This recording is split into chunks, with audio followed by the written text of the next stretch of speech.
Hello everyone, अगर आपने इस सीरीज़ का फर्स्ट एपिसोड नहीं देखा है सो आई सजेस्ट कि पहले आप उसे देख लें एंड मेरे चैनल को सब्सक्राइब करें एंड अगर आपको मेरी वीडियो अच्छी लगी देन प्लीज़ लाइक करिएगा।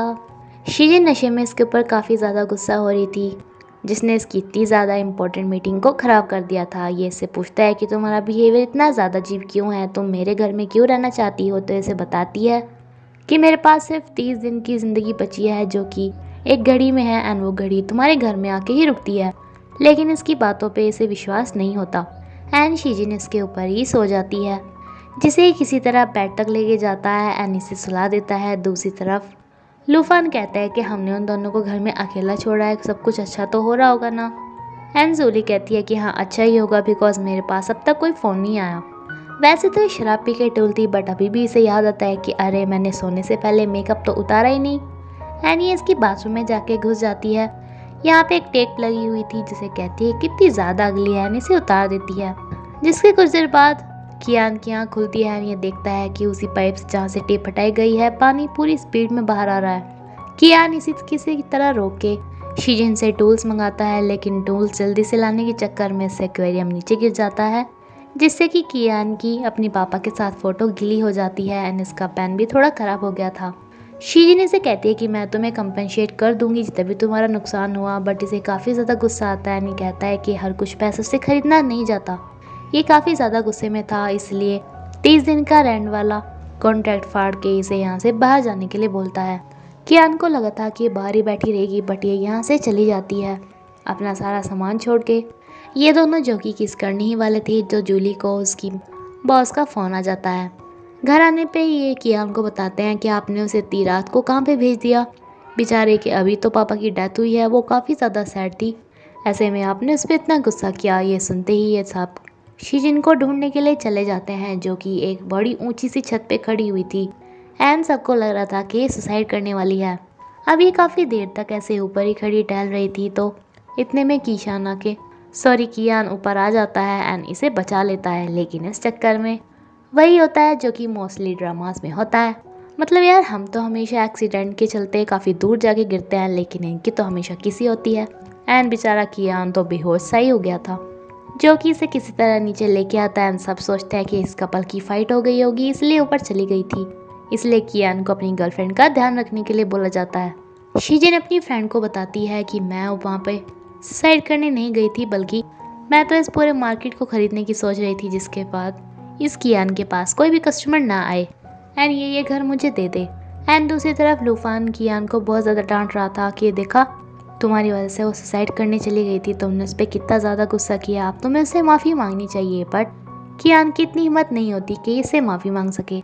इसके वाला रूम तो पानी से पूरा गीला हो चुका था, इसलिए कियान इसे अपने रूम में सोने को बोल देता है। शीजिन अपनी किस के बारे में ही सोच रही थी कि कियान एकदम से इसके पैर पे लगी चोट पे दवाई लगाने लगता है एंड इसे सॉरी भी बोलता है। शीजिन जाके देखती है कि ये अपने पापा की सी फोटो को देख रहा है, जिसे कि पता था कि उनकी डेथ होने वाली है, इसलिए ये अपने बच्चे को जितना ज़्यादा हो सके उतना ज़्यादा पढ़ाना चाहते थे। ये स्माइल कर रहा था, जिससे कि शीजिन को पता चलता है कि इसका मतलब है कि ये सैड हो रहा है। लूफान के पास जूली का मैसेज आता है, जिसपे एकदम से उछल के पड़ता है एंड अपने फ्रेंड को कहते हैं कि पता नहीं तुम्हारा टाका कभी किसी से कब भिड़ेगा, कहीं ऐसा तो नहीं कि तुम्हें लड़कियां नहीं लड़के पसंद हो। लेकिन कियान इसे चुप होकर सोने के लिए बोल देता है एंड ये भी अपनी किस के बारे में ही सोच रहा था, बट फिर सोचता है कि नहीं नहीं मैं ऐसा कैसे सोच सकता हूँ। शीजिन सर्च करके कि गीली फ़ोटो को सही कैसे किया जाता है इस फोटो को सही कर देती है, बट ये नोटिस करती है कि इसकी घड़ी तो अब भी चल रही है। ये घर के हर कोने में जाके चेक करती है, बट कहीं से भी इसे नेटवर्क नहीं मिल रहे थे। लूफान जो कि जोली को याद करते हुए इससे चिपका जा रहा था, तो ये वॉशरूम करने के लिए चला जाता है एंड आदत से मजबूर वहाँ से आके अपने ही रूम में जाके सो जाता है। कहीं पे भी इसकी घड़ी रुक नहीं रही थी, लेकिन जब ये अपने कमरे में आके इसे देखती है तो एकदम से इसकी घड़ी रुक जाती है। अभी बार बार इस बात को ही चेक करती है, इसे कन्फर्म हो जाता है कि जादू इसके घर में नहीं इसी में है। ये जोली को इस बारे में बता ही रही थी कि एकदम से इसे पकड़ के इसे लूफान समझ के सो जाता है। इसकी काफ़ी कोशिशों के बाद भी अपना हाथ नहीं हटाता, सो ये भी यहीं पे सो जाती है क्योंकि इसे तो मौका ही चाहिए था कियान के साथ रहने का। सुबह के टाइम जब जोली आके देखती है तो ये चौंक जाती है एंड इसके साथ ये दोनों भी। कियान से कहते हैं कि तुम मेरे रूम में क्या कर रही हो, तो ये बताती है कि तुमने तो मुझे खुद ये रूम दिया था, देन तुम इस रूम में आए। एंड मुझे फोर्सली बेड पे लिटा लिया। कियान जोली को समझाने की कोशिश करता है कि जैसा तुम सोच रही हो ऐसा कुछ भी नहीं हुआ था। एंड शीजिन जोली से पूछती है कि यार ऐसा क्या किया जाए जिससे कि कोई लड़का हमारे ही साथ रहे हमेशा।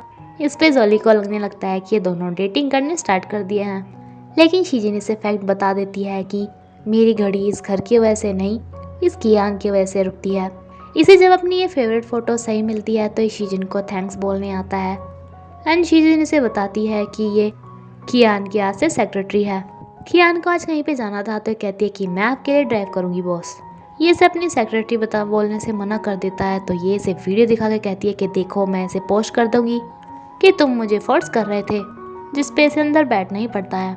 ये जाके एक लड़की से मिलता है जिसपे सोचती है कि ये लड़की कौन है। इस लड़की को सुनाई नहीं देता एंड ये बोल भी नहीं सकती। कियान यहाँ पे फ्लावर्स खरीदने आया था एंड शीजिन को जोली ने एडवाइस दी थी कि किसी बंदे को अपने प्यार में पढ़ाने के अलग अलग तरीके, जैसे कि तुम्हें उससे पहले तो कि सबसे पहले तो इसे बातें करनी होगी, लेकिन जब ये इससे बातें करनी स्टार्ट करती है तो कियान इसे इग्नोर करता है। इसे कहा गया था कि इसे क्यूट बन के दिखाना है एंड काफ़ी ज़्यादा केयरिंग भी, इसलिए क्यूट भी बन के दिखाती है एंड साथ में इसकी केयर भी करके दिखाती है। बट कियान को ये सब बहुत ही ज़्यादा अजीब लग रहा था। ये जो फ्लावर्स खरीद रहा था शीजिन इसकी भी काफ़ी तारीफ करती है एंड इस लड़की को भी शीजिन की हरकतें काफ़ी अजीब लग रही थी, जो कि कियान से कहती है कि ये काफ़ी क्यूट है। कियान ये फूल शीजिन को थमा देता है जिसपे से लगता है कि इसने मुझे दिए हैं, बट ये से बताता है कि सेक्रेटरी होना तो इन्हें पकड़ के रखो। एंड आज इसकी हरकतों पे कियान को हंसी आती है। ये काफ़ी ज़्यादा चौंक जाता है कि आज ये खुश था एंड ऊपर से इसे स्माइल भी आ गई, इसे तो रोना चाहिए था। शीजिन इसे बना बताए ही लंच पे लेके आ जाती है, जहाँ पे इसने अपने दोनों फ्रेंड्स को भी बुलाया था। ये काफ़ी शो ऑफ करती है कि देखो मैं यहाँ की स्पेशल मेंबर हूँ एंड आज का खाना बहुत ज़्यादा महंगा है। ये फ़िश पता है कितनी ज़्यादा स्पेशल होती है, अगर हम इसका सर वाला पार्ट खाते हैं तो हम काफ़ी अजीब ही अजीब फील करते हैं, इसलिए इसे पहले ही काट के अलग कर दिया जाता है। शीजिन हमेशा से यही डिशेस मंगाती थी, बट आज इसका टेस्ट काफ़ी ज़्यादा अलग था एंड ये सभी सच में ही अलग अजीब अजीब हरकतें करना स्टार्ट कर देते हैं, जो उसी दुनिया में पहुंच जाते हैं जहां से ये फिशेज आई थी। अब इन्हें लगने लगता है कि किसी समुद्र के किनारे पहुंच गए हैं एंड यहाँ के पानी में मछलियाँ पकड़ने लगते हैं, जिसे कि यहाँ के लोग कैप्चर कर लेते हैं कि शायद इन्होंने ड्रिंक कर रखी है। दरअसल इन्हें हो गई थी फूड पॉइजनिंग, क्योंकि आज शेफ़ ने स्पेशल वाली मछली को नॉर्मल मछली की तरह ही पका दिया था एंड उसकी पूरी चीज़ यानी कि उसका वो सर भी पका दिया था, जिससे इन्हें ये सब हो गया था। ये दोनों भी यहीं पे बैठे हुए समुद्र के नज़ारे ले रहे थे एंड इन दोनों को सिक्योरिटी गार्ड्स पकड़ने आते हैं, बट ये इन्हें मॉन्स्टर दिखाई देते हैं जो कि इनसे बचते हुए पेड़ पे चढ़ना चाहते थे एंड ये चारों की पागलपंती ख़त्म होने का नाम ही नहीं ले रही थी जब तक ये यहाँ से नीचे नहीं गिरते। जब इन्हें होश आता है तो यहाँ का मैनेजर इनसे माफ़ी मांगता है एंड इन्हें दिखाता है कि इन्होंने क्या क्या हरकतें की थी। तभी लूफान एंड केनियान को याद आता है कि यहाँ आने के चक्कर में इन्होंने जहाँ जाना था वो मिस हो गया। ये जल्दी से भाग के पहुँचता है फिनर वाले जहाँ पे ये सब काफ़ी लेट हो चुके थे। लेकिन शीजिन यहाँ के लोगों से भी कहती है कि सॉरी, जो कुछ भी नुकसान हुआ होगा मैं आपको कंपेंसेट कर दूंगी, जिसपे केनियान इसे कहता है कि हर बात पे तुम्हें ये बात अड़ानी ज़रूरी होती है क्या। दैन लूफान इसे बताता है कि ये जो डॉग है वो एक रेस्क्यू डॉग था एंड यहाँ पे जितने भी लोग हैं उन सभी की जान उसने बचाई थी। वो लड़की जो कि बोल नहीं सकती, सुन नहीं सकती, जब एक बार उसे आग ने घेर लिया था तो इस डॉगी ने ही उसे बचाया था, इसलिए हर साल हम इसके फ्यूनरल पे आते हैं। यहाँ से निकलते हुए किनियान नोटिस करता है कि इसके पास इसकी आंटी की बहुत सारी कॉल्स आई हैं, जिन्हें कि कुछ लोग यहाँ से जगह खाली करने को बोल रहे थे, अपने एनिमल्स को लेके यहाँ से जाने के लिए बोल रहे थे क्योंकि ये जगह इनकी थी। शीजिन जोली को कहीं पे भेज देती है ये बोल के कि यही तरीका है कि इनको अपने पास रखने का। कियान इनसे रिक्वेस्ट करता है कि हमें कुछ टाइम दे दीजिए, हम कोई दूसरी जगह ढूंढ लेंगे, बट ये कहते हैं कि 2 महीने हो गए तुम्हें ढूंढते हुए। लेकिन शीजिन इन्हें कहती है कि तुम हमें आधे घंटे का टाइम दो, मैं इन सबको दूसरी जगह शिफ्ट करवा दूंगी। कियान जब इसे कहता है कि मेरे पास नई जगह के पैसे नहीं हैं तो शीजिन इसे कहती है कि सारे खर्चे मैं उठाऊंगी, वो जगह इससे बहुत ज़्यादा अच्छी होगी, लेकिन इसके बदले में तुम्हें मैं जो कुछ भी बोलूँ उसके आगे हाँ बोलना होगा, तुम किसी काम को भी मना नहीं करोगे। ये इस बात को मानने से मना कर देता है तो शीजिन इसे इमोशनली ब्लैकमेल करने लगती है कि देखो ना फिर तुम्हारी आंटी का क्या होगा ना, आंटी के इन प्यारे प्यारे एनिमल्स का क्या होगा जिन्हें सभी लोग यहाँ से उठा के फेंक देंगे। इस पे किनियान को हाँ बोलनी ही पड़ जाती है। इन सभी को ये आधे घंटे का वेट करने को बोलती है एंड इसके अंकल कंपनी में देखते हैं कि यहाँ पे कोई भी एम्प्लॉय नहीं है, क्योंकि सभी एम्प्लॉयज़ को तो शीजिन ने जगह ढूंढने पे लगा दिया था। जो कि यहाँ पर पहुँच जाते हैं। शिजिन इस आंटी को नई जगह दे देती है जिस पे काफ़ी खुश हो जाती है एंड इसे किन्यान की गर्लफ्रेंड समझती है। लेकिन अब किन्यान के सामने शर्त रखी जाती है कि ये 1 महीने तक शिजिन का पर्सनल असिस्टेंट बन के रहेगा, जो कि हमेशा हर जगह ही इसके साथ होगा। ये इस पे साइन कर देता है, जिसके बाद इसे पता चलता है कि कोई नॉर्मल असिस्टेंट नहीं, अब ये इस कॉन्ट्रैक्ट को नहीं करना चाहता था, लेकिन साइन इसने कर दिया था एंड शिजिन यहाँ पे सिक्योरिटी को भी बुला लेती है जिस पे कुछ नहीं कर पाता। किन्यान इससे पूछता है कि इतने सारे लोग हैं लेकिन तुम मुझे ही अपना असिस्टेंट क्यों बनाना चाहती हो, तो ये बताती है कि तुम सबसे ज़्यादा स्पेशल हो एंड दरअसल बात यह है कि मुझे कोई असिस्टेंट नहीं, मुझे तुम चाहिए। इस बात को सुन के लूफान काफ़ी खुश हो रहा था